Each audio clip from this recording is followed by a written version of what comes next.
Praise the Lord! Welcome to the Tiny Shine Drops Tamil Bible Quiz.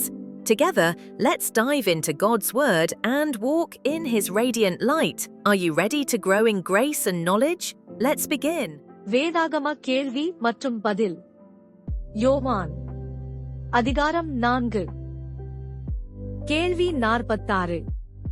மெய்யான கிறிஸ்து யார் என்று அறிந்து விசுவாசிக்கிறோம் என்று சமாரிய ஜனங்கள் கூறினார்கள்.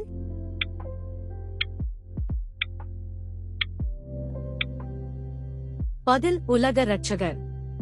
கேள்வி 47. சமாரியாவை விட்டு இயேசு எங்கே போனார்?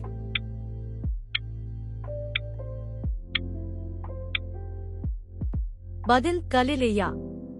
கேள்வி 48. ஒரு தீர்க்கதரிசிக்கு எங்கே கனம் இல்லை என்று இயேசு கூறினார்?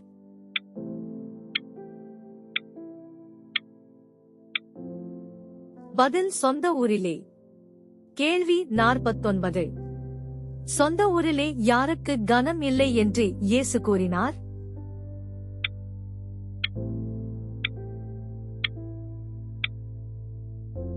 பதில் தீர்க்கதரிசி.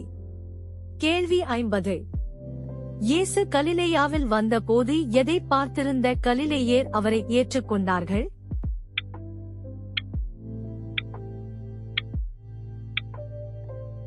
பதில் எருசலேமில் பண்டிகையில் அவர் செய்த எல்லாவற்றையும். கேள்வி 51. ராஜாவின் மனுஷரில் ஒருவனுடைய குமாரன் எங்கே வியாதியாயிருந்தான்?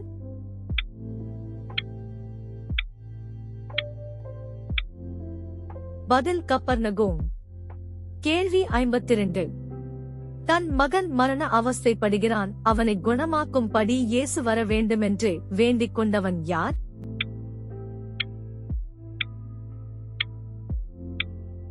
பதில் கப்பர்நகூமில் உள்ள மனுஷன்.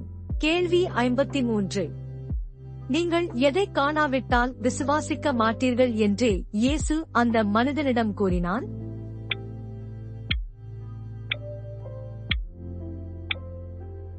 பதில் அடையாளம், அற்புதம். கேள்வி 54. ஆண்டவரே, என் பிள்ளை சாகிறதற்கு முன்னே வர வேண்டும் என இயேசுவை அழைத்தவன் யார்?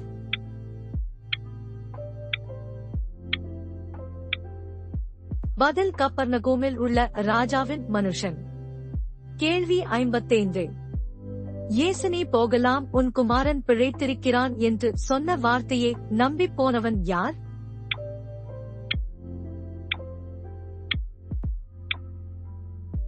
பதில் கப்பர்நகூமில் உள்ள அந்த மனுஷன். கேள்வி 56. ராஜாவின் மனுஷனுடைய குமாரனின் ஜூரம் குணமான நேரம் என்ன?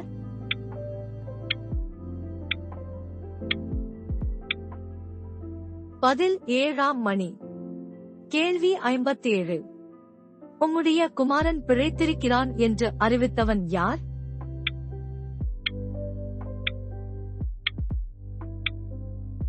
பதில் கப்பர்நகூமில் உள்ள அந்த மனுஷனுடைய ஊழியக்காரர்.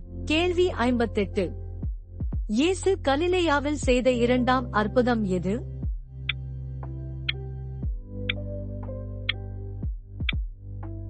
பதில் கப்பர்நகூமில் உள்ள ராஜாவின் மனுஷனுடைய குமாரனை சுகமாக்கியது.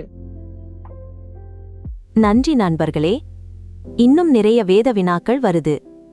So, stay tuned and keep shining with Tiny Shine Drops. Please like, subscribe and share God's Word.